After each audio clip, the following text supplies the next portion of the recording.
Telangana film chamber నుంచి అయితే మన టైటిల్ రిజిస్ట్రేషన్ సక్సెస్ఫుల్ గా అయిపోయింది.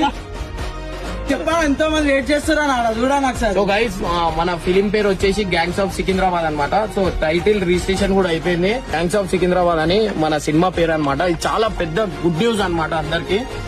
ఇన్ని రోజులు అప్డేట్ ఎందుకు వెళ్ళి అంటే మనకు అఫీషియల్ గా రిజిస్ట్రేషన్ అయితే రాలేదు కాబట్టి ఇన్ని రోజులు ఇవ్వలే. ఇంకా ఇన్ని రోజుల నుంచి పేరు చెప్పలేదు అనమాట. సో గ్యాంగ్స్ ఆఫ్ సికింద్రాబాద్ అనేది మన సినిమా పేరు అన్నమాట.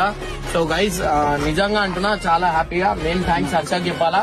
అండ్ గైస్ నిజంగా అంటున్నా ఆల్మోస్ట్ ఈడ ఓవర్నైనా అడిగినా మీ అందరు చెప్తారనమాట. హర్ష లేకపోతే ఈ సినిమా ఇక్కడ దాకా రాకపోతుండే, సినిమా కూడా ముందు పోకపోతే మనీ డైరెక్షన్ అన్నమాట. సో నేను యాక్ట్ చేస్తున్నా అండ్ హర్ష అయితే మేనేజ్మెంట్ మొత్తం ఏదైతే ఉంది నిద్ర లేకుండా ఏది లేకుండా అసలు రాత్రంతా వండుకోడు. అయినా కానీ పొద్దున లేచి పోయి అన్ని పేపర్లు గీపర్లు ఇంత పుషప్ చేసినందుకు ఒక నెల లోపల సినిమా అయిపోయింది అనమాట. సో ఇంకోటి లాస్ట్ 12 days ఉంది, అది కూడా